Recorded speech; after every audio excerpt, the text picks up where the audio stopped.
आज हम लोग शुरू कर रहे हैं ग्रेविटेशन, गुरुत्वाकर्षण शुरू कर रहे हैं। पिछले लेक्चर में हम लोग force and law of motion complete कर चुके हैं।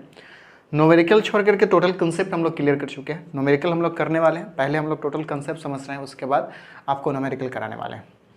इसमें ग्रेविटेशन हम लोग शुरू कर रहे हैं। ग्रेविटेशन में आज बेसिक से लेकर के हम लोग Kepler's law, universal law of motion, ये सारी कहानी हम लोग समझेंगे और नेक्स्ट लेक्चर में इसके बाद हम लोग फर्दर आगे बढ़ेंगे।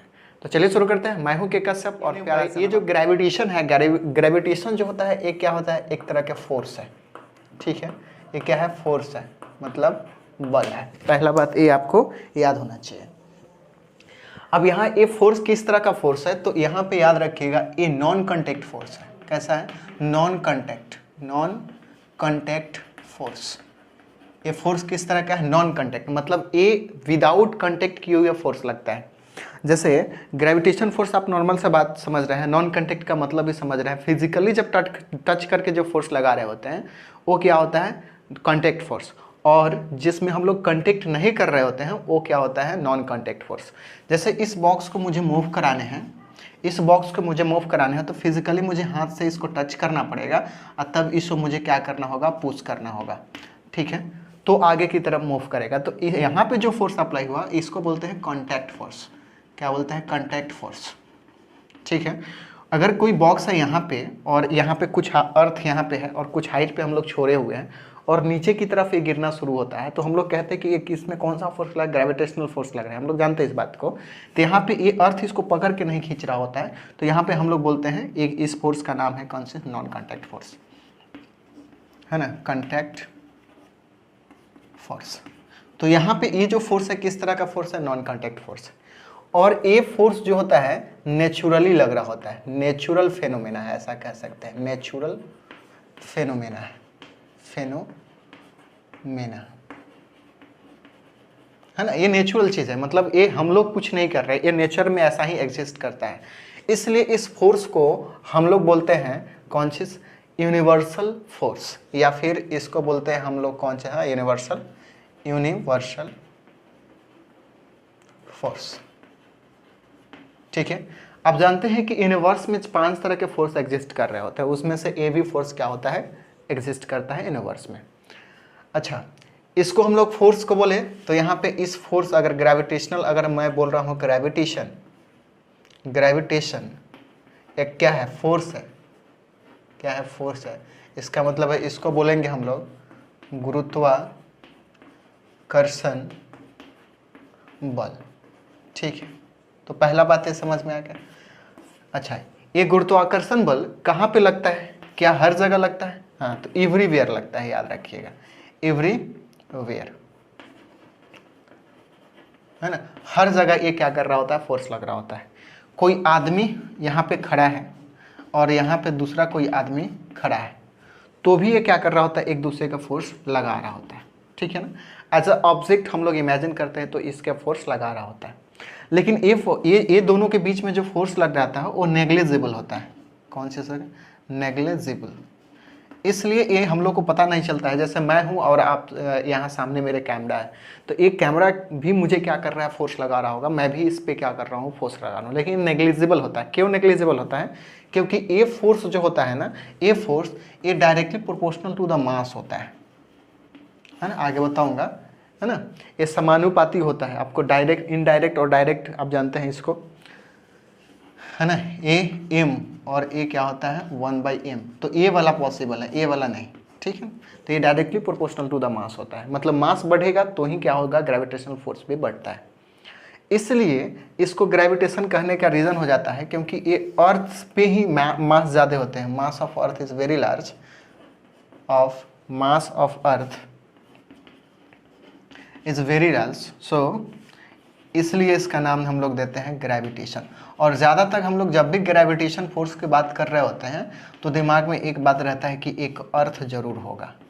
क्या, एक अर्थ होगा और उसके बाद में दूसरा कोई ऑब्जेक्ट होगा। ठीक है ना। अच्छा, ये फोर्स दिखता कहाँ है, तो देखिएगा ये फोर्स आपको देख सकते हैं कहाँ पे, तो मून और अर्थ के बीच में जो फोर्स लग रहा है, इस फोर्स में आप इस फोर्स को ग्रेविटेशन फोर्स यहाँ पे आप देख सकते हैं। ठीक है, ग्रेविटेशनल फोर्स आप देख सकते हैं। एक दूसरे का बैंड करके, एक दूसरे को बांध करके रखने का काम करता है। तो ये लार्ज मासिव अगर ऑब्जेक्ट है, बहुत ज़्यादा मास है, किसी बहुत ज़्यादा द्रव्यमान के ऑब्जेक्ट को अगर ले लें और दो कोई बहुत बड़ा बड़ा द्रव्यमान के ऑब्जेक्ट को ले लें, तो उसके बीच में जो फोर्स लग रहा होता है वो कैसा नॉन कांटेक्ट फोर्स होता है, बिना कांटेक्ट किए हुए, बिना संपर्क में आए हुए फोर्स लगा रहे होते हैं, उस फोर्स को हम लोग बोल रहे होते हैं ग्रेविटेशन फोर्स। इतना समझ में हम लोग को आया कि ये कुछ इस तरह का काम होता है। ये बहुत बड़ा मास होता है, वहीं पे ये फोर्स हमको दिखाई देता है, नॉर्मल हम लोग नहीं देख पाते। हम लोग आपस में भी क्या करते हैं, आपस में भी फोर्स लगा रहे होते हैं, और ये फोर्स भी क्या कहलाता है, ग्रेविटेशन फोर्स कहलाता है। अब देखिएगा, ग्रेविटेशन फोर्स में हमेशा ऑब्जेक्ट को एज अ मास, ऑब्जेक्ट को एज अ पॉइंट इमेजिन किया जाता है, conscious as a point imagine करके तब हम लोग क्या करते हैं, सॉल्यूशन करना शुरू करते हैं। तो याद रखिएगा, ये भी आपको पूछा जा सकता है कि ऑब्जेक्ट को इसमें क्या माना जाता है, तो भाई पॉइंट मास मान के माना जाता है। जैसे अर्थ भी है, तो अर्थ इतना बड़ा है तो हम लोग एक पॉइंट ले लेते हैं कि यहाँ पे कोई अर्थ है और इसका रेडियस और जो भी है वो लेकर के हम लोग सॉल्व करते हैं, एज अ पॉइंट लेकर के सॉल्व करते हैं। ये कहानी आपको अभी होता है। देखिएगा, ए अगर सर्कल है, मान लीजिए ए स्टोन या कोई भी ऑब्जेक्ट है जो इस सर्कुलर पाथ में मूव कर रहा है, ठीक है, मूव करता है, तो मुझे पता है कि इधर की तरफ एक सेंट्रल फोर्स लग रहा होता है, सेंट्रीपिटल फोर्स, या इसके हिंदी में मतलब केंद्रक फोर्स लग रहा होता है, इसको बोलते हैं सेंट्रीपिटल फोर्स, जिसका फॉर्मूला पिछले लेक्चर में मैं बता दिया हूँ कि force equal to acceleration equal to होता है v²/r। r क्या है, रेडियस ऑफ द पाथ, और यहाँ से फोर्स इक्वल टू होता है मास इंटू v²/r। मतलब इतना फोर्स से इस ऑब्जेक्ट को अंदर की तरफ खींच रहा होता है, ठीक है।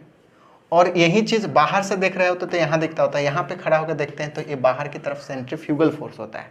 बाहर की तरफ कौन सा होता है, सेंट्रीफ्यूगल फोर्स, ठीक है। यही फोर्स अगर यहाँ बैठ के देखेंगे तो हमको लगेगा कि मुझे बाहर की तरफ कोई खींच रहा है, और यहाँ से देखेंगे तो कोई लगेगा कि अंदर की तरफ खींच रहा है। तो सिर्फ चेंजिंग होगा देखने में और कुछ खास चेंज नहीं। तो यहाँ पे ये फोर्स हम लोग जान रहे होते हैं। तो अर्थ भी कुछ ऐसा ही रोटेट कर रहा होता है, इसके अराउंड ऐसा ऐसा ऐसा रोटेट कर रहा होता है। तो क्या यहाँ पे ये ग्रेविटेशन फोर्स ही काम कर रहा होता है? हाँ, similar to the gravitation force जरूर होता है, लेकिन ये ग्रेविटेशन फोर्स और ग्रेविटेशनल फोर्स में बहुत अंतर होता है, ठीक है। अब हम लोग इसमें धीरे धीरे से हम लोग डिराइव करना शुरू करेंगे। अब ये सारी कहानी को समझने के लिए एक यूनिवर्सल लॉ ऑफ ग्रेविटेशन आया, Newton's law of gravitation, universal law of gravitation. Gravitation मतलब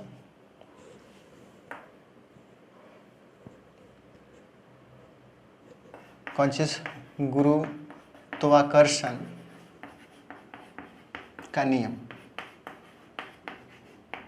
ठीक है। यहाँ पे एक लॉ आया, किसके द्वारा आया, तो न्यूटन के द्वारा आया। सिंपल सी बात है, इसमें कोई दिक्कत नहीं।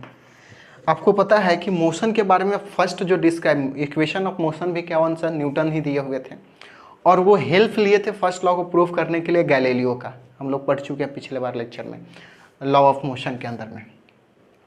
यहाँ पे भी ये इन्होंने जो एक ग्रेविटेशन फोर्स का फॉर्मूला जो क्रिएट किया, यहाँ पे जो यूज किया इन्होंने केपलर्स का फॉर्मूला यूज किया इन्होंने, केपलर्स एल है, ठीक है, केपलर्स का फॉर्मूला यूज करके इन्होंने इस लॉ को दिया। तो ये हम लोग समझेंगे कि केपलर्स लॉ क्या है, ठीक है। तो फिलहाल हम लोग बात करते हैं कि यूनिवर्सल लॉ ऑफ ग्रेविटेशन क्या है, मतलब गुरुत्वाकर्षण का नियम क्या है, ठीक है। पहला चीज हम लोग पढ़े हैं कि ग्रेविटेशन फोर्स के अंदर में ऑब्जेक्ट को हमेशा किस तरह का लेता है, ऑब्जेक्ट मास लेकर के चलता है। मतलब बहुत बड़ा भी ऑब्जेक्ट है तो छोटा मास लेकर के इमेजिन किया जाता है। मान लीजिए यहाँ पे एक मास है और एक यहाँ पे मास, तो ग्रेविटेशन फोर्स हमेशा क्या लग रहा होता है, किसी भी दो मास के बीच में लग रहा होता है, कम लगे या बेसी लगे लग रहा होता है। अब मैं बोलूँ ए मास का नाम ए है, इस मास का नाम बी है, तो ए इसके ऊपर फोर्स लगा रहा हो बी के ऊपर, ए क्या कर रहा होगा, बी के ऊपर फोर्स लगा रहा हो, मान लीजिए ए एफ फोर्स लगा रहा है, ठीक है। उतना ही फोर्स न्यूटन थर्ड लॉ से जानते हैं कि इधर से जितना फोर्स लगता है उतना ही इधर से फोर्स लग रहा होता है। तो इधर से भी ये भी क्या कर रहा होता है, एफ फोर्स लगा रहा है। इक्वल एंड अपोजिट रिएक्शन होता है। इसका मास अगर m1 है और इसका मास m2 है, और इस दोनों मास के बीच का डिस्टेंस अगर हम लोग r मान लें, कोई दिक्कत, इस दोनों के बीच के डिस्टेंस का r डिस्टेंस हो गया। तो यूनिवर्सल लॉ ऑफ ग्रेविटेशन क्या कहता है कि फोर्स इसके बीच जो लग रहा है, कोई भी एक फोर्स, यहाँ से समझ रहे हैं फोर्स लग रहा है या फोर्स लग रहा है, तो कोई एक फोर्स जो होता है वो होता है directly proportional to the product of mass. Product of mass मतलब ये मास और इस मास को मल्टीप्लाई कर दो, m1 और m2। पहला कंसेप्ट ये कहता है ना।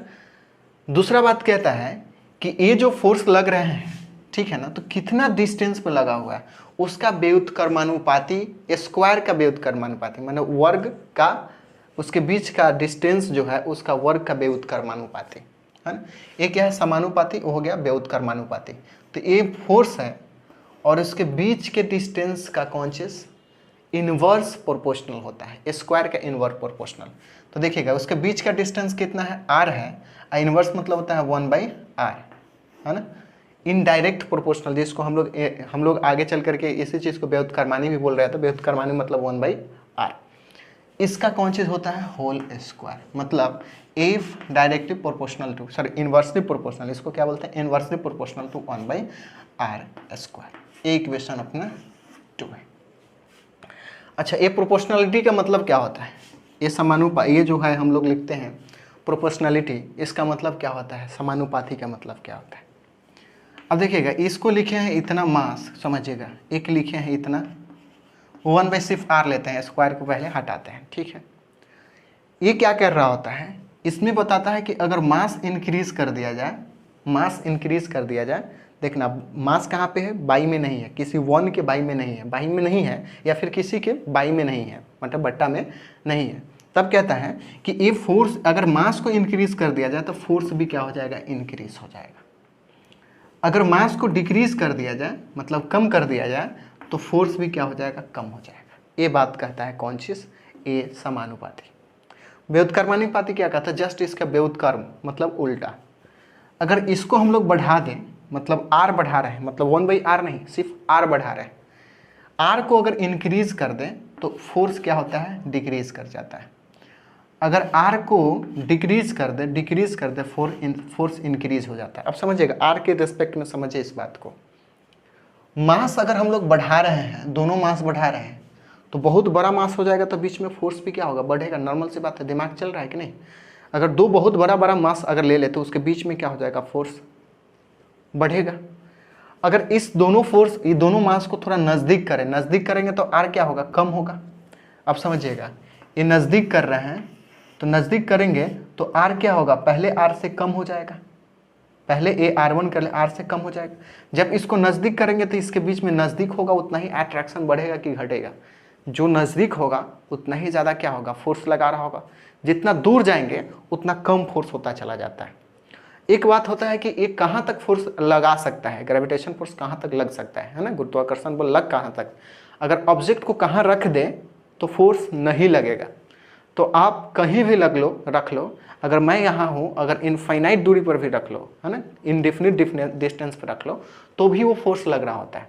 लेकिन उसका पावर क्या होता है, नेग्लिजिबल होता है, मतलब पता ही नहीं चलेगा। सामने भी रहोगे तो भी क्या होगा, उतना ही लग रहा होगा, दूर भी जाओ तो उतना ही लग रहा होगा, मतलब जितना भी वो नेग्लिजिबल होता है, तो पता ही नहीं चलता। तो अगर इसका रेंज पूछ दिया जाए कि ग्रेविटेशनल फोर्स का रेंज कितना होता है, तो इनफाइनाइट होता है। पावर क्या होता है, मिनिमम होता है, एकदम कम होता है। तो दो बातें समझ में, अगर मास बढ़ा दिया जाए तो फोर्स भी क्या होगा, बढ़ेगा, बीच का फोर्स भी क्या होगा, बढ़ेगा। अगर इसके डिस्टेंस को कम कर दिया जाए तो फोर्स भी बढ़ेगा, डिस्टेंस करेंगे तो नज़दीक आएगा तो फोर्स बढ़ेगा। अगर दूर डिस्टेंस को दूर कर दिया जाए तो क्या होगा, कम होगा, सॉरी हाँ, फोर्स कम होगा। जैसे इसको दूर ले जाए तो बीच का डिस्टेंस बढ़ेगा, तो ये क्या हो जाएगा, फोर्स कम होगा। यही बात ये दोनों बात कहता है, और यहाँ से आप ये बात को समझ पा रहे हैं। अब इन्होंने क्या किया, इस दोनों इक्वेशन को समराइज करके इन्होंने लाया कि F जो होता है, देखिएगा इसको और इसको इंटू करिए, तो F1 m1 m2 by r square, यहाँ से एक फॉर्मूला क्रिएट किया। और प्रोपोर्शनलिटी को हटाने के लिए गौर करिएगा, थोड़ा सा मैं समझाने का प्रयास करता हूँ। 2 है इनवर्सली प्रोपोर्शनल टू 1/4, सपोज मान लीजिए इतना दिया हुआ है, और इसको मुझे इक्वल करना है। तो कैसे करेंगे, तो मुझे इक्वल करने हैं तो कुछ तूफानी करने होंगे। किस तरह का तूफानी करना पड़ेगा, इसको इक्वल करना है। तो 2 है, इधर क्या है 1/4 है, अगर इधर 8 से मल्टीप्लाई कर दे, गौर करिएगा 8 से, तो ये क्या हो जाएगा, इक्वल हो जाएगा कि एक कांस्टेंट से हम लोग क्या कर रहे हैं, मल्टीप्लाई कर रहे हैं, तो इक्वल हो रहा है। सेम काम यहाँ पे करना है, अगर इसको इक्वल करना है तो एक कांस्टेंट से मल्टीप्लाई करना होगा। लेकिन यहाँ पे अब वहाँ पे फिक्स था, 8 को छोड़ करके दूसरा कोई भी नंबर मल्टीप्लाई करते तो 2 नहीं आता। बात समझ रहे हैं? उसी तरह यहाँ पर भी फिक्स है, एक कांस्टेंट होता है g, है ना, ये g हम लोग बात करेंगे, ये g से ही मल्टीप्लाई करेगा तो ही f के बराबर होगा। तो ये होता है m1 m2 by R square. और इसी लॉ को हम लोग बोलते हैं कौन चीज, यूनिवर्सल लॉ ऑफ ग्रेविटेशन। ठीक है, क्या हो जाएगा, f equal to G m1 m2 R square. इसको मैं हटा रहा हूँ। अब फिर f जो होता है ये g m1 m2 by R square हो गया। अच्छा, यहाँ से मैं लिख दूँ f क्या है, ग्रेविटेशनल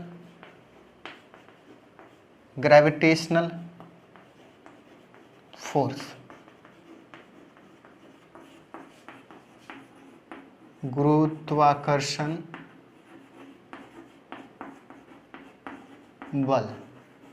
ठीक है, जी पहले m को है, m1 क्या है, मास ऑफ फर्स्ट ऑब्जेक्ट, कोई भी फर्स्ट मान लीजिए, है ना, प्रथम व्यक्ति कर दे या मटेरियल, कुछ भी कह सकते हैं, व्यक्ति का द्रव्यमान।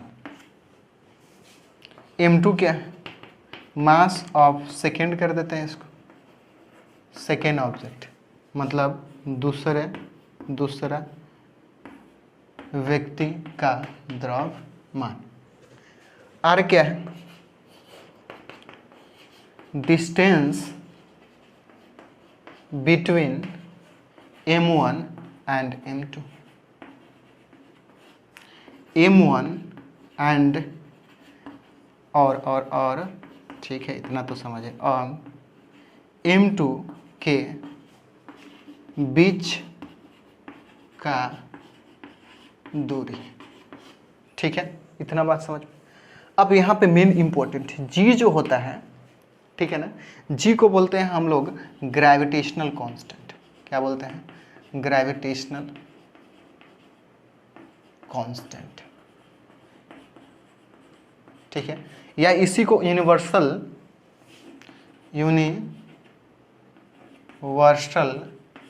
ग्रेविटेशनल कांस्टेंट भी बोलते हैं,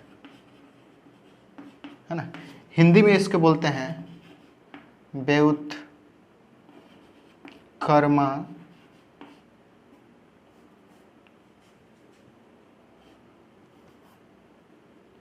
क्या लिखे, व्युत्क्रम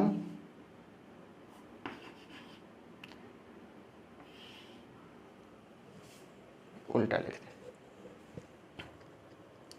चलिए कांस्टेंट इसको लिख देते थे, 1 मिनट।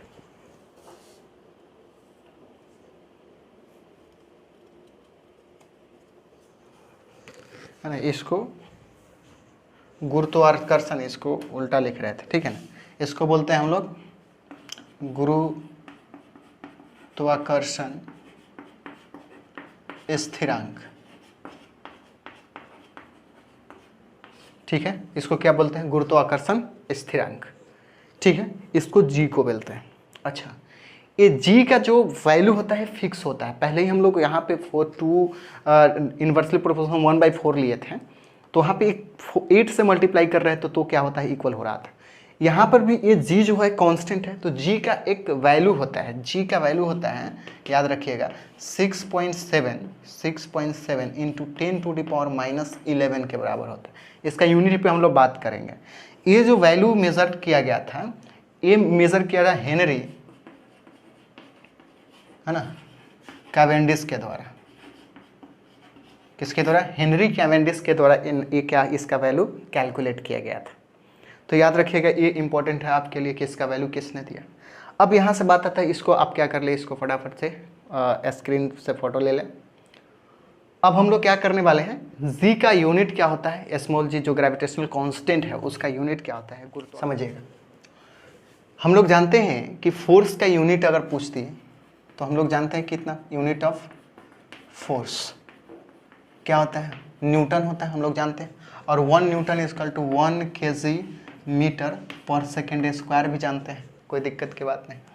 अब समझिएगा, मास का यूनिट ऑफ मास भी हम लोग जानते हैं क्या होता है, तो केजी होता है।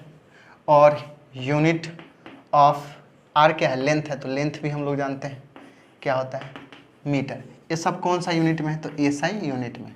सीजीएस में जाएंगे तो ये ग्राम सेंटीमीटर पर सेकेंड हो जाएगा, ए ग्राम हो जाएगा और ए सेंटीमीटर हो जाएगा। अब यहाँ से देखिए, अगर जी का वैल्यू निकाले तो आर स्क्वायर इधर जाकर मल्टीप्लाई कर लेगा, तो are square F G m1 m2, ठीक है। जी ये आकर के m आएगा तो इधर F R square by m1 m2 हो जाएगा। और याद रहे ये जी जो होता है ऑलवेज कैपिटल, क्या होता है, ऑलवेज कैपिटल, क्योंकि स्मॉल जी जो होता है आगे चल करके हम लोग पढ़ेंगे, स्मॉल जी को इंट्रोड्यूस करने वाले हैं। यहाँ पे एक हमेशा कैपिटल होता है, इसको क्या बोलते हैं हम लोग, गुरुत्वाकर्षण स्थिरांक बोलते हैं या फिर ग्रेविटेशनल कांस्टेंट बोलते हैं।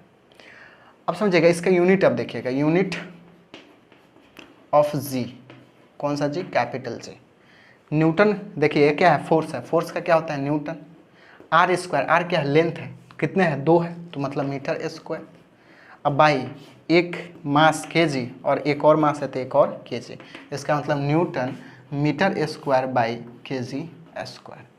इसका मतलब जी का वैल्यू आज अगर कोई कहेगा तो कितना, 6.7 इंटू 10⁻11 न्यूटन मीटर स्क्वायर पर केजी स्क्वायर। ये आपको याद रखना है। आप समझिएगा, पहले ही मैं यूज़ किया हूँ कि यूनिवर्सल लॉ में जो कंटेंट यूज़ किए थे न्यूटन साहब, वो किसका, तो केपलर्स का यूज़ किए थे। और केपलर्स का कौन सा यूज किए थे, तो देखिएगा ये जो दिख रहा है एफ, पहले हम लोग पढ़ें, इसको अलग अलग करके मैं पढ़ाऊँ, m1 m2 इसको पढ़ें, और इसके साथ एक पढ़े हैं कि a 1/r²। आर स्क्वायर क्या है, a अगर m1 मास है, a m2 मास है, तो इसके बीच के डिस्टेंस है। इसका जो है स्पेशल नाम है, गौर करिएगा, इसका स्पेशल नाम है जिसको बोलते हैं यूनिवर्स बोल रहा हूँ, इनवर्स स्क्वायर रूल, ठीक है। इसको बोलते हैं यूनिवर्स स्क्वायर रूल। वर्क इसको बोलते हैं व्युत्क्रम, है ना, व्युत्क्रम। तो यहाँ से वर्ग व्युत्क्रम नियम यहाँ लगा लेंगे। तो ये जो कंटेंट यूज़ किए थे, ये जो फार्मूला यूज़ किए थे, एक्चुअली ये फार्मूला जो था एक केपलर्स के द्वारा दिया गया था। केपलर्स का 3 लॉ हम लोग जानते हैं। एक लॉ होता है, फर्स्ट लॉ हम जानते हैं कि all planets move around the circular path, मतलब जो भी है वो एक ऑर्बिट में मूव करता है, एक अक्ष में मूव करता है, एक कक्ष में मूव करता है। दूसरा हम लोग जानते हैं कि एरिया जो होता है एक सेम इंटरवल और टाइम में सेम एक एरिया क्या है शिफ्ट करता है। और तीसरा जानते हैं कि R cube directly proportional to time square. हम लोग इसको अब शुरू कर रहे हैं, तो समझेंगे इसको हम लोग कैसे लाएंगे। तो इसके लिए हम लोग को अब क्या करना होगा, केपलर्स का लॉ पढ़ना होगा। हम लोग यहाँ से यूनिवर्सल लॉ ऑफ ग्रेविटेशन हम लोग क्लियर हो गए कि इतना इक्वल टू इतना होता है, ठीक है। यहाँ से अब क्लियर करने चल रहे हैं कि एफ जो आया directly proportional to R square, ये किन से लिए थे, केपलर से लिए थे। तो केपलर्स का रूल है 3, तो तीनों को पहले क्लियर कर लेते हैं, छोटा छोटा सा जल्दी। केपलर्स लॉ, इसका नाम है केपलर्स लॉ ऑफ प्लैनेट्स, है ना। ये जो मोशन किए हुए थे किसी प्लैनेट्स के ऊपर की बात किए थे। फर्स्ट लॉ हम लोग देखिएगा क्या दिए थे, लॉ ऑफ ऑर्बिट्स। कौन चीज, लॉ ऑफ ऑर्बिट्स इन्होंने दिया था।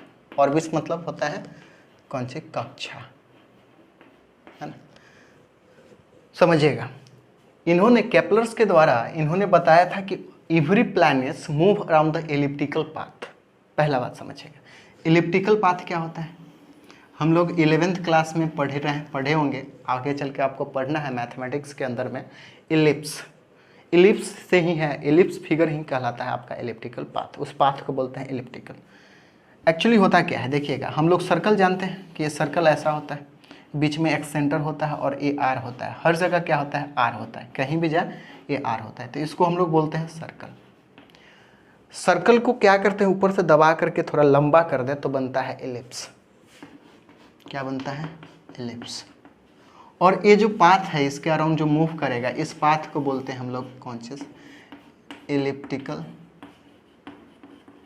पाथ। पाथ मतलब होता है रास्ता,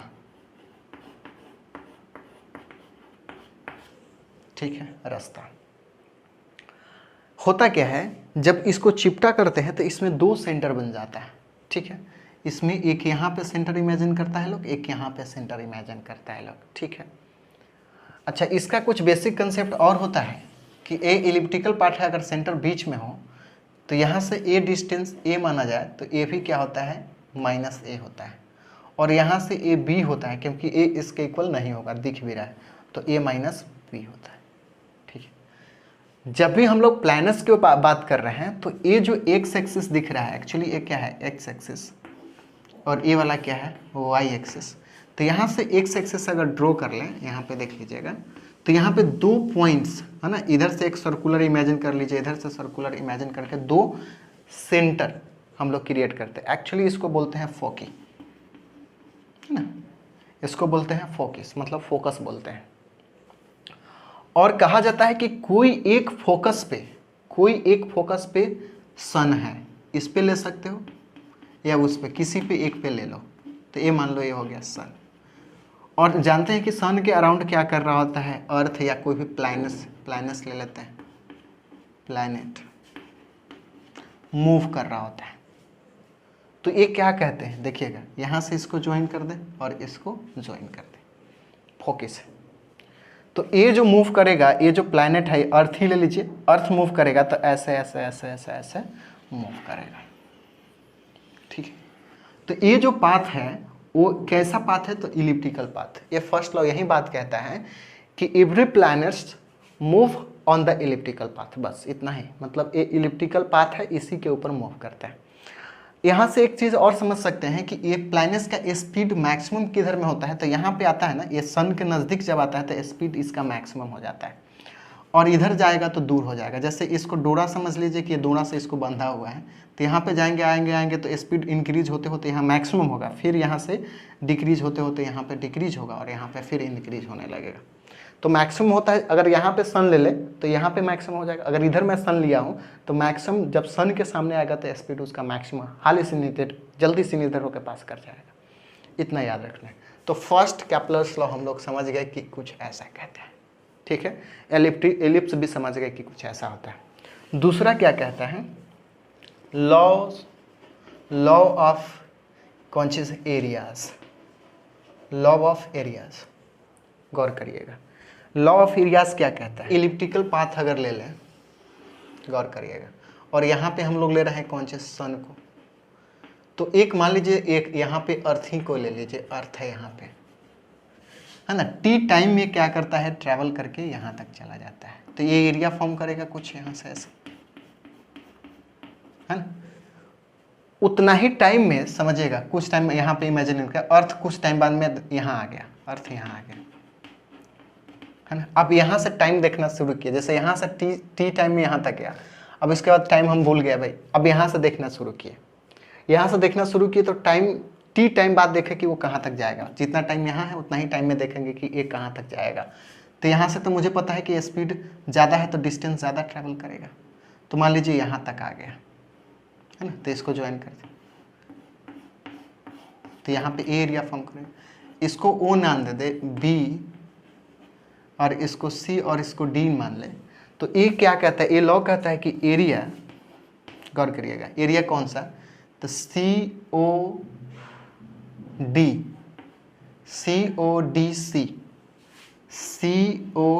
सी जो एरिया होता है वो एरिया इधर में ओ ए बी ओ के बराबर होता है, ओ ए बी ओ के बराबर होता है, बस इतना ही बात कहता है। कि इक्वल टाइम इंटरवल में ये जो एरिया फॉर्म करेगा वो इक्वल फॉर्म करेगा, वो कहीं भी हो। बात समझ पा रहे हैं क्या? ये सेकेंड लॉ कहता है। थर्ड लॉ क्या कहता है? थर्ड लॉ समझिएगा। थर्ड लॉ मतलब कैप्लर्स थर्ड लॉ। तो थर्ड लॉ सिंपल सी बात है, यहाँ पे इसको टाइम वाइज नहीं डिफाइन करके इसको लिखता है सिंपल लॉ ऑफ पीरियड, है ना।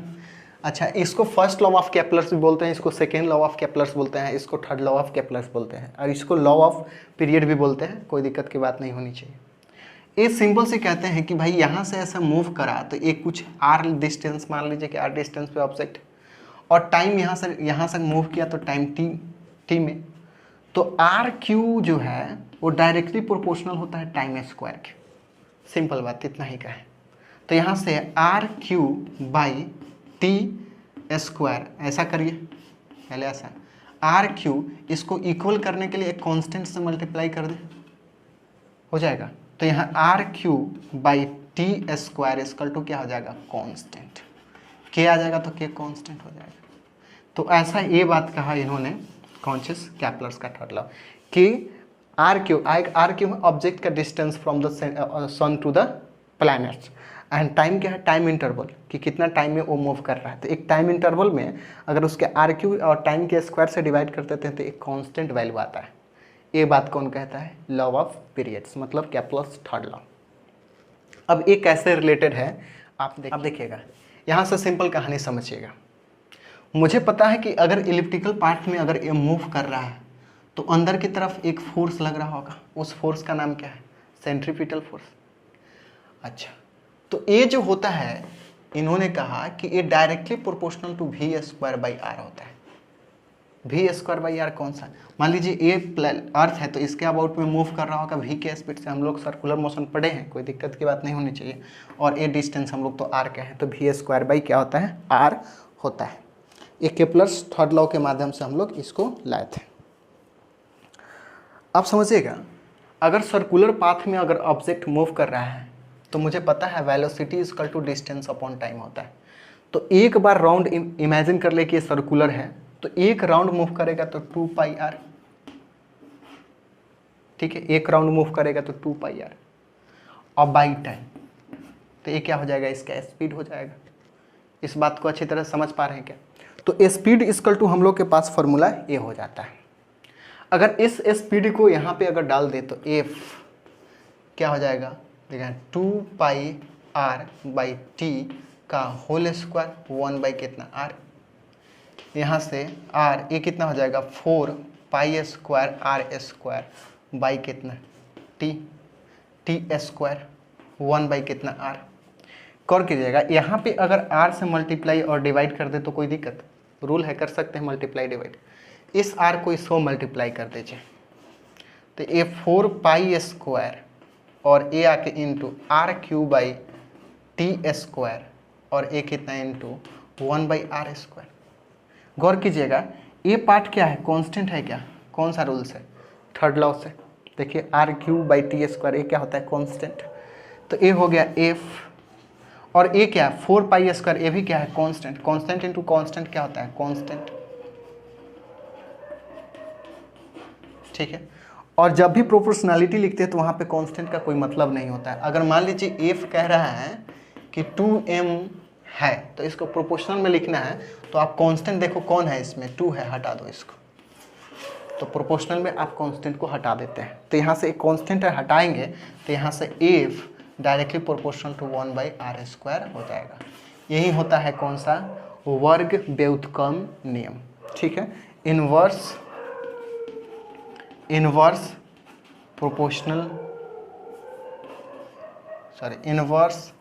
Square rule, inverse square rule इसको बोलते हैं। आई होप ये कहानी आपको समझ में आया।